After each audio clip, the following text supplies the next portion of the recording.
God Almighty, the Father, the Son, and the Holy Spirit, be with you and remain with you now and forever.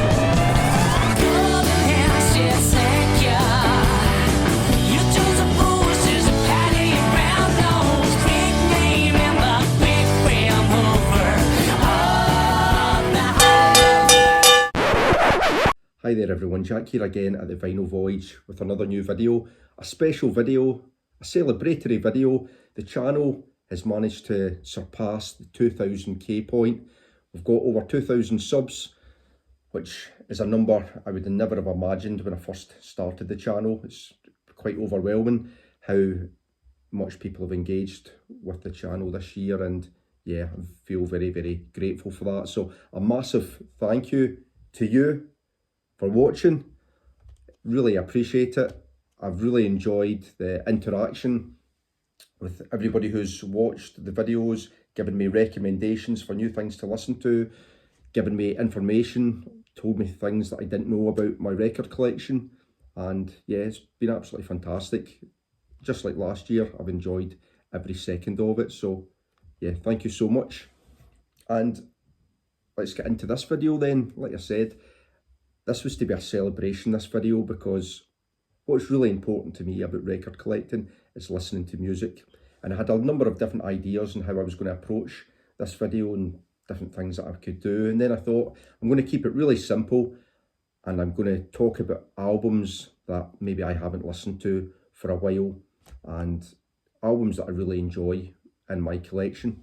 Now, I did a video at Christmas, a silly hip-hop rap type thing, where there was one point in the video where I held up a number of albums, and all the albums had cellophane on them when I did that, and someone made a comment, something along the lines of, "That guy slabs all of his records.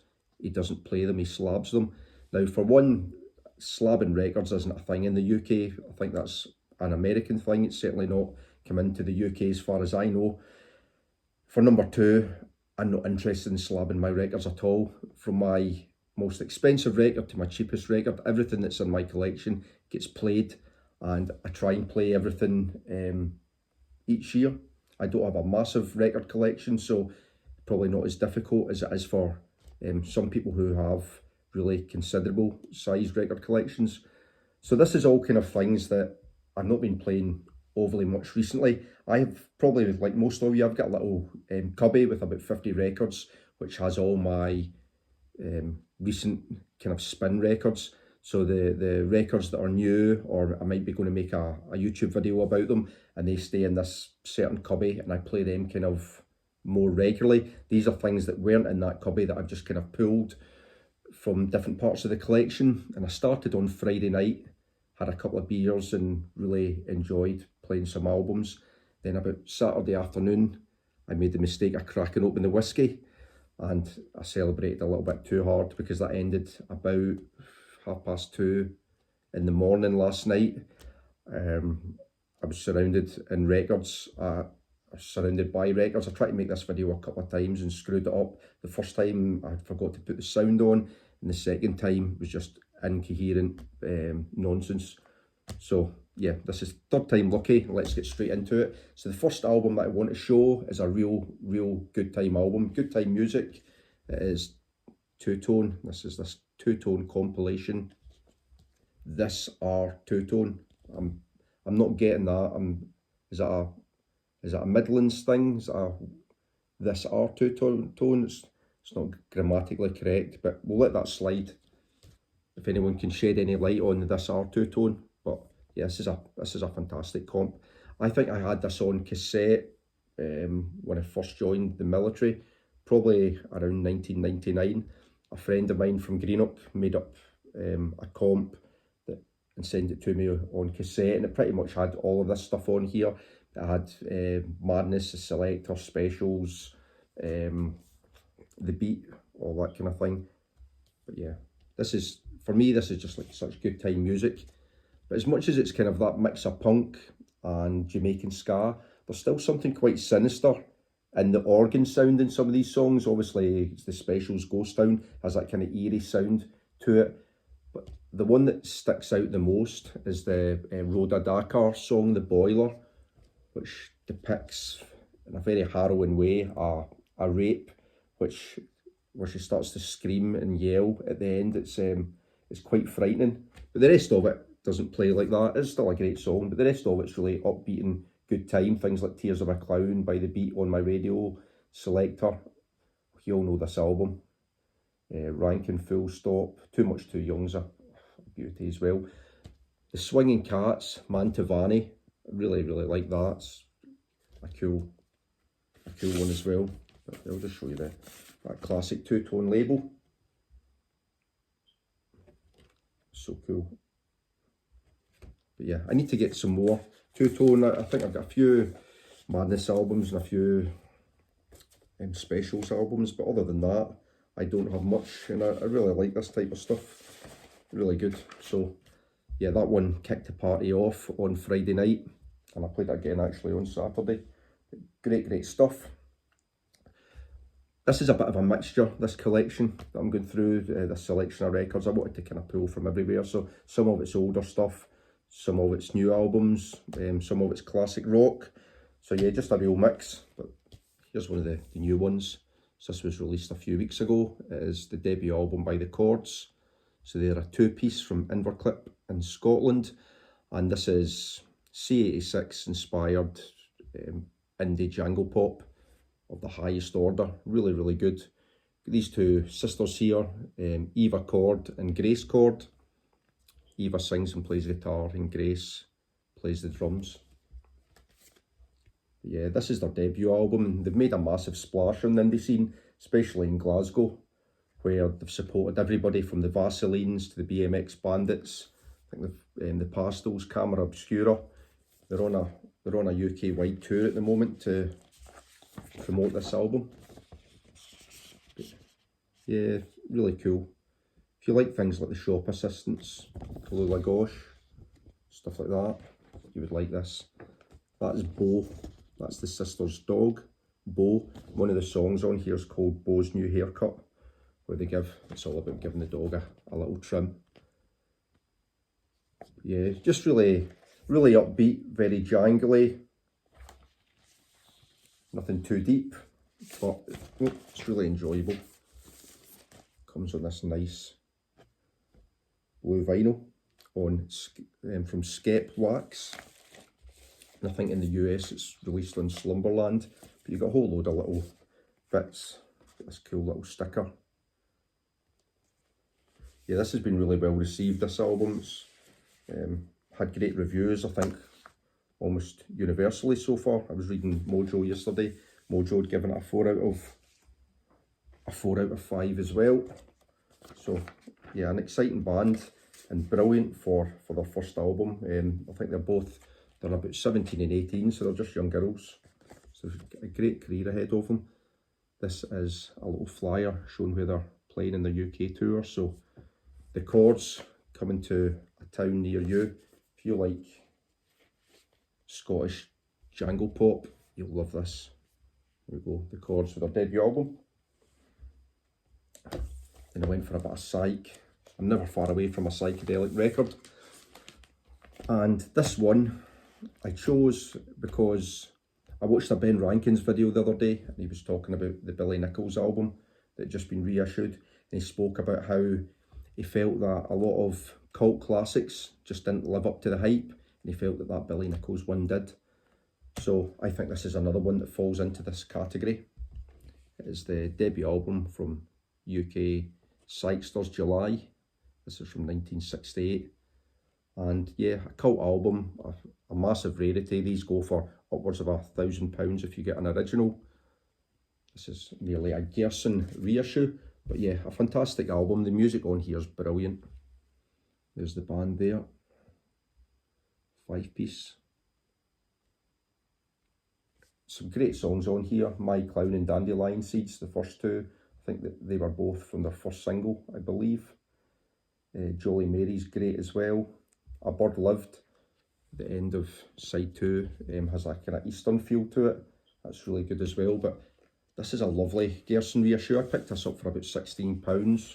And, you know, with an album like this, the chances of me ever finding an original or being able to afford an original are so slim. So why deprive yourself of the music when you can get a great reissue like this and enjoy the music? A good little bit of information about the band. Yeah, I was reading this. They were kind of formed out of two UK blues bands. It was the Tomcats and the Second Thoughts. When those two bands broke up, they kind of pulled their combined forces together and put together July. But I love this opening little piece here. So there's a little quote from Tom Newman. He was speaking to Record Collector in '95, talking about the band, and he said, "I sang like a complete prick, a quivery, frightened little jerk. It's totally obvious to me why our LP didn't impress anyone. It's fucking terrible compared to what we were capable of." It's amazing, isn't it, to think that an album that's so highly revered within the psych genre, kind of feted by record collectors around the world, they're all trying to get their hands on this absolute gem of a little known record, and the principal songwriter for the band just thought it was a load of rubbish. But yeah, I love it. This is such a well put together reissue. I'm out to Spain very soon in the kind of Gerson region, and I'm kind of hoping that I can pick up some more of their reissues because I think they're really, really well put together. A nice texture sleeve on this one as well, and this artwork's just, it's phenomenal. So yeah, enjoyed playing that again yesterday. Next, something a little bit dingier, a little bit creepier. It's got a bit of a menacing tone to it, this album. This is Psychedelic Jungle by The Cramps from 1983, I think, or recorded 81. Yeah, this is really good. I think this is my favourite of the Cramps albums. Is this our second one after songs The Lord Taught Us? This is a UK first press. I like that photograph in the back as well, those kind of ghostly figures. But yeah, this is really cool. The Cramps to me just have that kind of creepy, scuzzy, punky rock and roll sound. It's like rockabilly sound. It's just so cool. This is on the IRS label. And this is the album that's got, I suppose, the big hit, or certainly since the movie Wednesday came out, or the series Wednesday. It's got Goo Goo Muck on here. Green Fuzz is a great song, the opening track. Green Door, the last one, I think. That's really cool as well. But yeah, Don't Eat Stuff Off the Sidewalk. Great stuff from this, the Cramps. One interesting thing of note here, it says, the Legion of the Cramped sent addressed envelope to blah blah blah, Grangemouth in Stirlingshire. Grangemouth in Stirlingshire, that's in the Central Belt in Scotland. It seems really strange to me that a little university kind of town, well, I suppose Grangemouth's not a university town, but a little Scottish town like Grangemouth would be the home to the Cramps UK fan club. So there must have been some Cramps Uber fan living there back in the early 80s. But yeah, love this. Great stuff from the Cramps. That's one to crank up. So as much as this is American, such an American sound to it, this is very, very English.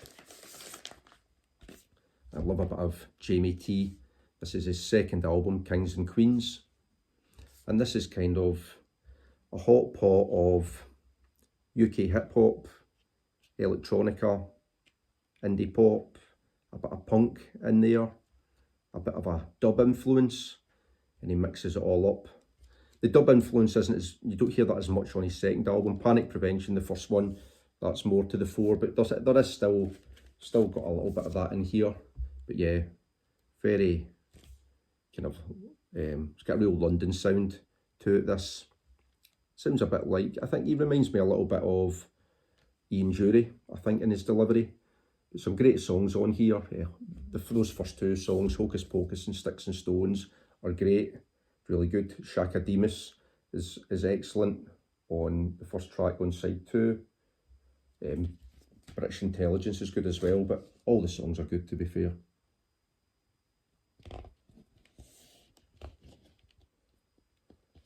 I think an album, or all of his albums are very kind of upbeat and songs that sing about disaffected youth. That's the label. What was this on? I'm not sure this record label.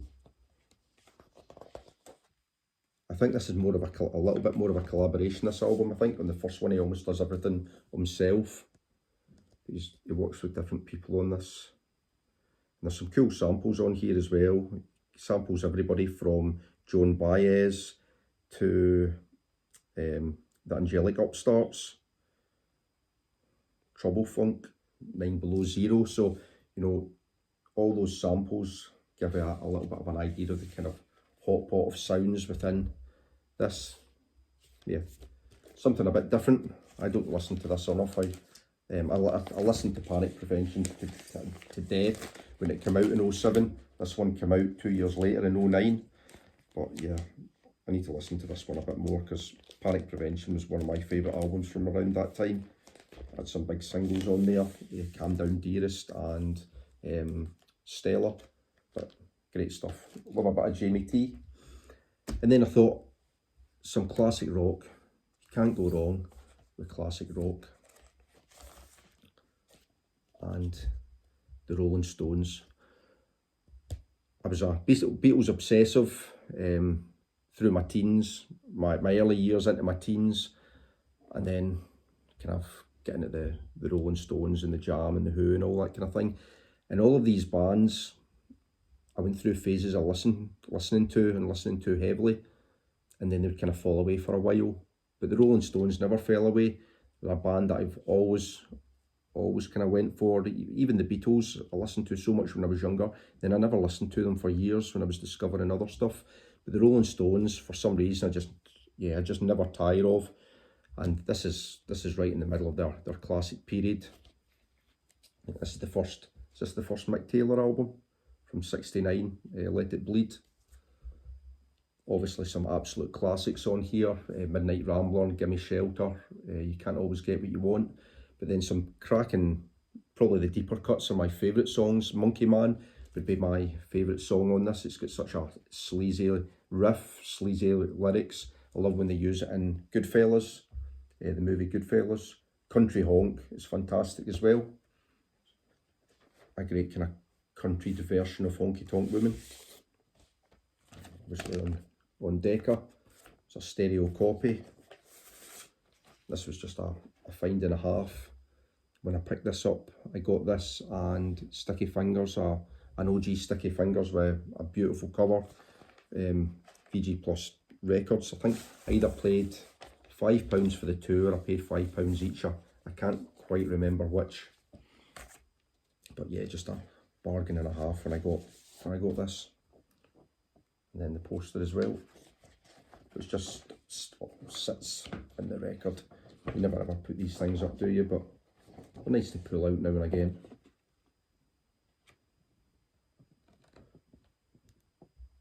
What a period for the Stones.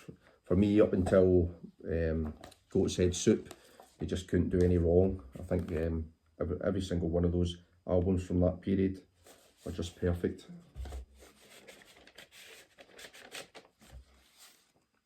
So yeah, I enjoyed pulling this out again and giving it a spin. You can't neglect stuff like that in your collection, no matter how many times I listen to the Stones. I just never get tired of going back to albums like this. Especially when you've got a hangover. It's nice to listen to something familiar and something comforting. Okay, Jonathan Richman and the Modern Lovers. Big Jonathan Richman fan. I love his solo stuff as much as that first Modern Lovers album, which is obviously so indebted to the Velvet Underground. I think by this time he's getting his own style a little bit. He still sings with a blocked up nose. He sounds like he needs some Vicks Vapor Rub on his chest. He's constantly He's got like that kind of nasally way of singing, but that just adds to his style, I suppose, and he's got a very unique sound. This is so cool. I love the song Important in Your Life. It's a great song. New England's fantastic as well. Abominable Snowman in the Supermarket and Hey There Little Insect. Just great songs. And I think for me, Jonathan Richman would be one of the few people, or one of the few artists, that successfully combine some comedy into his music. Because most of the time, comedy and music for me don't really go together so well. There's not many artists that can do it well. We were talking about that last night on Romuald, the French Vinyl Addicts live stream. I was speaking about how I felt that Half Man Half Biscuit could successfully combine comedy into their music. And I think Jonathan Richman is someone who can do that as well, in a very unique way. And I think John Prine to an extent as well. John Prine can be quite funny. But yeah, love that album. I've only got a few Modern Lovers albums, so I definitely need to buy some more. Next then, an album for me that is synonymous with the vinyl community, because this is an album that I bought right before I did my first video. My first video was the Vinyl Tag a couple of years ago, the last one that Rob Walker did, and still my favourite video to do. I had so much fun making that video. I had a good few whiskies and loved going through my collection, and as much as it was really difficult to put the video together, I find it a lot easier now. It was so much fun, and I showed this record, and I think I bought this a couple of weeks earlier at a record fair, and I showed it on Romuald's channel last night. In fact, everybody who was on the channel, on the stream, showed this record, and it is of course Bridget St John with her second album. I think this is from '71, Songs for the Gentleman. And as American as Jonathan Richman is, this is just like the epitome of English folk. It's so delicate and beautiful. Amazing songs, very much in the vein of Nick Drake, who was a contemporary of Bridget St John's. You can hear Nick Drake in here, you can hear John Martin, another contemporary. He wrote one of the songs on here, track 4, Back to Stay, which is just a beautiful song. Lovely orchestration on that one. And the orchestration on here is done by Ron Geeson, the guy that did the music for the Body album with Roger Waters, which is very weird. But this isn't weird, this is very tasteful and pastoral and gentle, and yeah, just really great version of Donovan's The Pebble and the Man. But yeah, she's got a lovely voice, Bridget St John. I think this is an OG. Certainly it's an early one on John Peel's Dandelion label. What a cool label that is. John Peel was a big champion of Bridget St John. She was actually one of the first artists that he signed to Dandelion. Yeah, cool stuff. I would like to get her first album as well. This comes with the lyric sheet as well. Yeah, really nice English folk album. So one more to go, in fact 2 more to go. So something a little bit crunchier, a little bit heavier from Scotland. It's the amazing Teenage Fanclub with their debut album. This is on Paper House Records. This is the one that they put out prior to signing to Creation and releasing all those fantastic Big Star influenced records like Bandwagon-esque and Grand Prix. This has a little bit more of an American alt rock sound to it, I think. They were influenced around this time by Dinosaur Jr. So it's a bit of a heavier sound. Not quite as much harmonising, but the songs are still great on here. Heavy Metal, the first track, kind of sets the tone, but I love that song Everything Flows, the second track. It's probably one of my favourite Teenage Fanclub songs. I also love Eternal Light, and Everybody's Fool's really cool. It's got kind of, what do you say, ramshackle Almost like it sounds like they're all drunk when they're singing that one. So that was a good one for me last night. I'll just show you that Paper House Records label. I got this for an absolute steal. Usually this goes for over £30, but I picked this up online for I think £15, something like that. Really, really good. A great album, and a great start to what's been a fantastic career. I think Teenage Fanclub are one of these bands that have just managed to consistently put out great albums, even as their lineups changed. They've changed their sound a little bit. When Gerard Love left, obviously a fantastic songwriter and singer, and then they brought in Euros Childs from Gorky Psychotic Monkey, and he's a fantastic keyboard player, and that's kind of changed their sound a little bit on later albums. But yeah, they still knock out their 4 out of 5 albums. Everything's consistent, everything's solid, like the Charlatans in that respect, I think. But yeah, can't beat about the Teenage Fanclub, Top Gear. And finally, another classic rock album, one that I hadn't spun in ages, and probably an album that divides fans of the band, as Obscured by Clouds from, is this 72? Yeah, it's the one after Meadow, isn't it, and before Dark Side. So this is just a reissue. But I think this is a great album. I'm not so sure why so many people rank it lowly in Pink Floyd's canon, because I think it's great.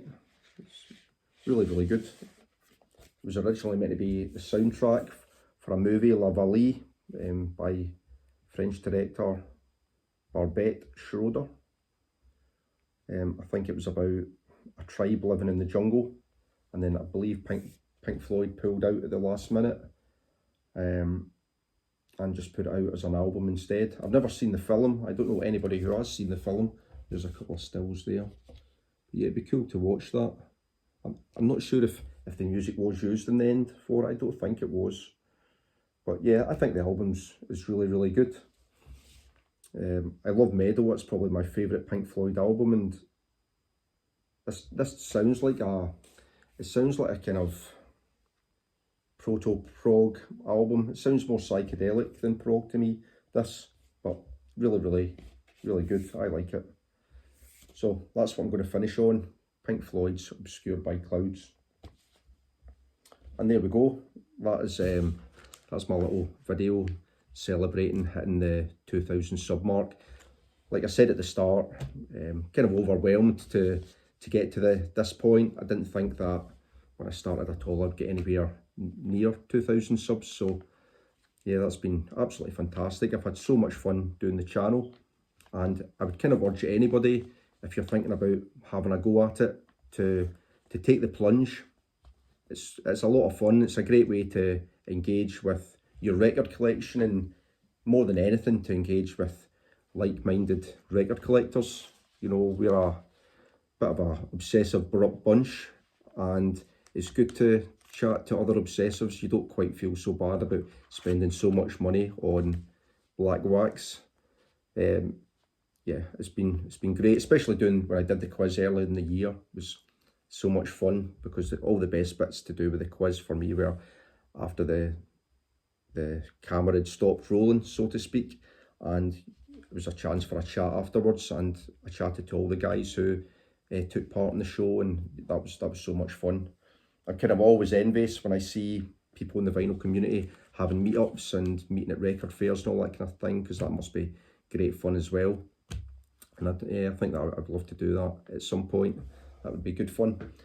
Yeah, a big thanks again. Thank you to everybody who's watched, everybody who's subbed, and yeah, I'm just going to keep enjoying making these videos and enjoying the whole vinyl community experience, because like I said, it's great fun, and I've enjoyed every second of it. So until the next video, thank you again for watching.